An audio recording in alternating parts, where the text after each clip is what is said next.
American Fugitive is a homage to GTA Chinatown Wars, and whilst it's a bit of a looker, there is one feature that has me tearing my hair out. Stick around and I'll tell you what grinds my gears in my American Fugitive review on the Nintendo Switch. The American Fugitive opens with a phone call between Will and his estranged father. You take control of Will as he reluctantly heads out after his dad begs to see him urgently at 3 o'clock in the morning.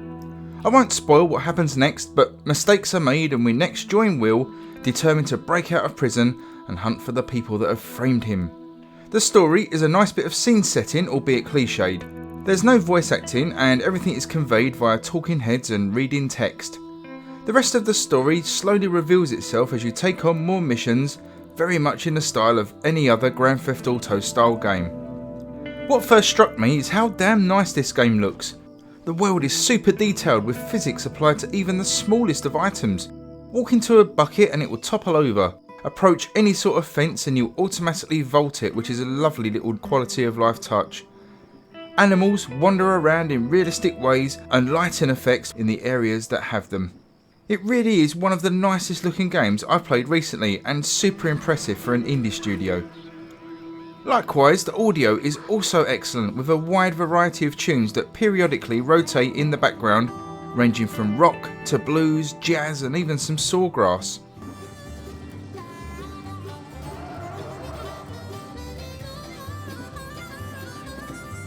Sound effects are also excellent, from gunshots to the classic sound of the dying police sirens after they've been in a wreck. It just helps round off some really stellar presentation, and big props to Fallen Tree Games for what they've done on that side of things.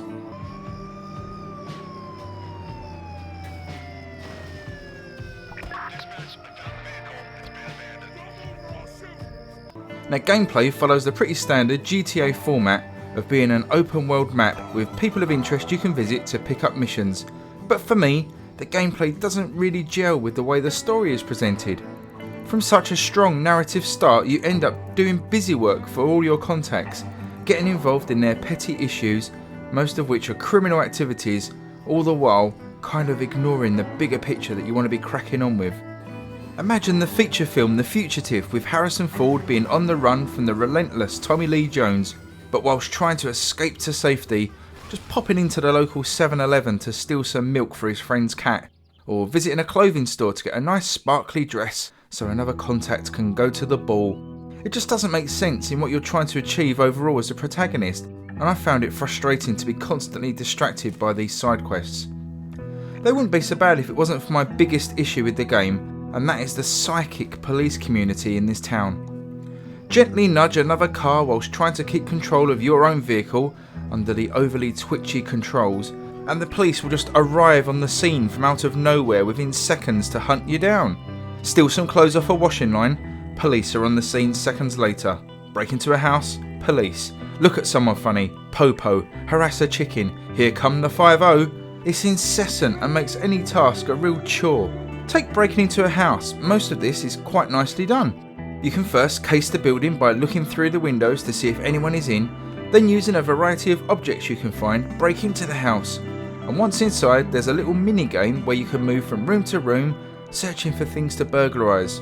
All of this is fine, but as soon as you enter that building, the police are immediately notified, even if it's in the dead of night with nobody around. So for all that careful planning, you may as well just have kicked the door in, as it makes no difference being stealthy.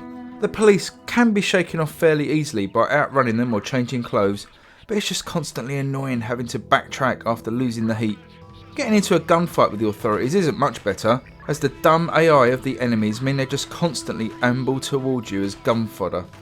In the end, I became so frustrated, I just let them arrest me to get it over with and restarted from the most recent checkpoint. American Fugitive gets so much right, and a decent time can be had in small bursts. There's a progression system of sorts where you can upgrade the skills of your character RPG style. Plenty of secrets to find in the world, and uncovering the conspiracy is an interesting tale to unravel.